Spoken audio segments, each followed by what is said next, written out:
Hello, friends. Welcome to Creative Medicine.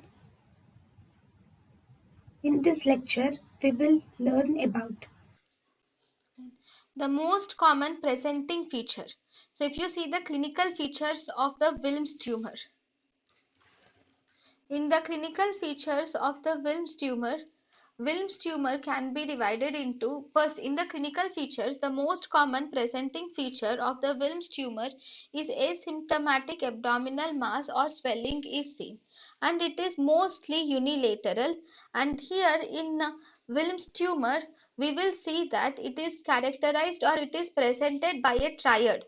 In the triad we have that there is abdominal mass is seen with fever and hematuria is typically resolves most commonly after the tumor excision. After tumor excision, the fever will typically resolve, but mainly the triad of the Wilms tumor is presence of abdominal mass, fever, and microscopic hematuria.